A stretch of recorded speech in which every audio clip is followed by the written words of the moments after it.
After being defeated by the hero, the demon lord reincarnates on Earth and decides to dominate the world. A necromancer by the name of the corpse god is on the loose and attacking people, killing them, and threatening to turn everyone into zombies, but the church cannot have any of that. They deploy their most talented calamity crusher, the knight Shagrua. After many of the guards are impaled by the corpse god, given the name after his favorite hobby of causing many corpses for no reason at all, the guards call on a sorcerer and Shagrua for help. When they arrive, Shagrua doesn't waste any time and takes on the corpse god.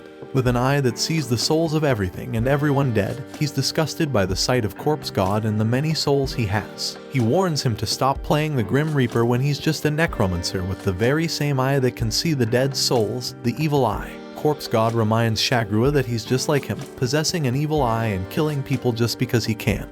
They both play the Grim Reaper's game even when Shagrua acts righteous. Corpse god's reasons are different from his. He dreams of a peaceful land, where children will laugh without having to worry about criminals and church guards who would kill them if they dared to be a little different. He has taken up the mission to make it a point that his dream comes true by killing everyone who threatens that dream, even if it means he has to be the epitome of his name.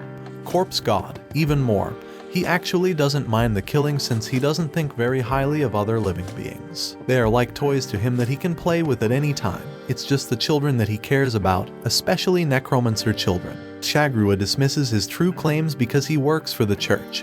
He doesn't even understand why the corpse god would even try to fight to protect the lives of necromancer children. With those righteous words, he faces corpse god with his own magic as corpse retaliates with his very own magic that Shagrua doesn't understand the pattern of, and a fierce fight ensues. As the corpse god shoots his magic at Shagrua, Shagrua himself tries to deal him the final blow. They both go all in and don't hold back. The sorcerer immediately lends a helping hand to Shagrua to take corpse god down once and for all. Everything goes dark for the corpse god as if he dies, but he finally opens his eyes to a different world. A world unfamiliar to him. This shocks him so much because he was just in a battle with Shagrua and he doesn't remember what happened after that. Now he's in some modern-looking back alley. He looks at his hands and sees how small they are.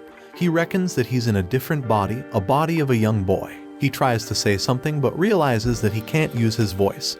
He suddenly hears voices coming from the streets around the corner, and he immediately rushes over there. He looks around and marvels at the sight of this new world. A drone hovers above him as if keeping an eye on him. The world he's woken up in is modern with technology so advanced that there are screens of moving pictures advertising more advanced technology. One of the more advanced technologies is the drone that is feeding live footage to a man sitting in front of multiple monitors freaking out at the sight of him. He thinks that he's losing his mind by seeing a slit-throat boy and blood on his t-shirt walking around like that is normal. The corpse god walks around looking at the signs and the buildings. There are so many people and the children look very healthy and happy. This comes as a delight, but he can't help but wonder about his old world. He doesn't know if he can ever go back there. The police spot him and immediately go to him to help him, but they speak a different language. He doesn't understand Japanese. Yet with every word, he gains more data from the body's brain since the kid whose body he possesses now was a native Japanese, Polka Shinoyama. The police are concerned about the slit of his throat, and although he's no longer bleeding, they decide to call an ambulance for him. He now seems to understand that he must have been reborn as some kid in another world, and that's the only reason he's still alive. Before he can answer the officer's questions, a girl who acts very familiar with him suddenly shows up by stepping on the head of the officer and taking him away from the officers. She says that she's glad that he's okay as she does this, talking about how cops are a pain even though they were trying to help. After they get away into some other back alleyway with no one around, she introduces herself to him as Misaki. He thinks that maybe Polka is friends with the girl, or at least he might have known her personally. She grabs him by the legs and frisks him to search and feels his warmth to see if he's indeed alive. He thanks her for saving his life, but she tells him not to because she's just going to have to kill him again as she was the one who killed him, or Polka, the first time too. She brings out the weapon that she used the first time when she slit his throat, and the friendly and happy look on her face changes to a crazy and psycho one, and she goes for the attack. The corpse god in Polka's body, who will now refer to as Polka, runs away from her. Takumi is watching everything unfold and wonders why the 16-year-old Polka was put a target on, and why they hired a complete psycho to do the job. But ultimately all he cares about is the dough, so he just hopes that Polka dies and stays dead this time around so that he can get paid. Polka runs into a building and hides there. He doesn't understand what's going on.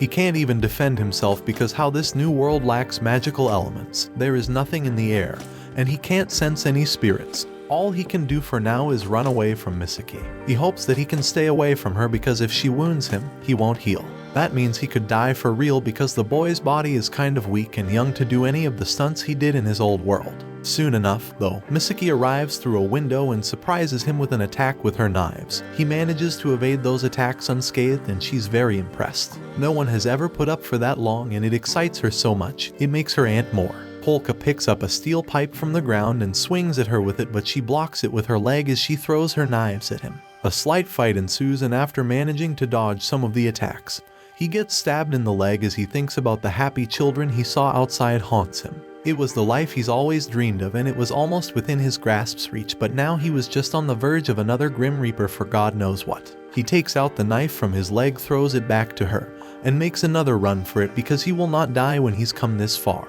He runs into a room as Misaki follows him, swooning over how he's basically dodging her attacks more. The room seems empty, except with some drums, a hook, a tub, and some cans of acid maybe, and he wonders out loud what it is. Misaki comes in and reveals that the room is used as an execution room, as she throws her knives at him, and he falls to the ground. It's for when gangsters and other thugs kill people artfully so. She says it's believed that there are ghosts in there, and funny enough, Polka sees them with his evil eye. Many of them are stuffed in the tub, some cut in halves, and some hang by the neck. He sees all of this and says so out loud. Evidently, the evil eye is attached to the soul of the possesses and not the flesh and brain of them, which is why he has it even though he's in a different world and a different body. He realizes that terrible humans and their desire to kill are not something that can be escaped. If someone kills, they probably don't have any respect for people's lives. More like him in the past, they see them as toys. Misaki doesn't care about this. She doesn't care about his advocacy for the value of human life. He does admit to thinking that lives should be treated better, and Misaki still doesn't care. She just thinks she should do a better job at making sure her targets die and not wake up later. She charges at him as she retorts, but he tells her to not be so careless about this precious life that he's supposed to toy with. He also only cares so that he can be the only one to Grim Reap. His magic powers suddenly come back and surround him, and he summons a humongous skeleton hand to stab Misaki against the wall through the gut. In his old world, Shagrua is standing before the scene beating himself up for not being able to completely kill the corpse god. But he's told that it's alright since Corpse's energy is no longer in the air, he has been completely wiped out. But Shagrua recalls that at the final moment when his sword was about to impale him, Corpse's teleportation magic activated. He doesn't believe Corpse would just up and leave so suddenly. He doesn't buy that the corpse god is gone. It feels like a trick, but he still hopes that he has saved the world. But Shagrua is right. Corpse God is alive and well, fighting against Misaki, whom he has pinned by his gigantic skeleton hand, and is collecting magic power from having killed Misaki. Polka thanks Misaki for bringing him to this place where he can finally find peace and live as freely as he wanted. The place is filled with spirit and magic that he can now do whatever he wanted. He unleashes his full magic to go toe-to-toe with her and play the Grim Reaper games. Watch this next video. See you on the next one.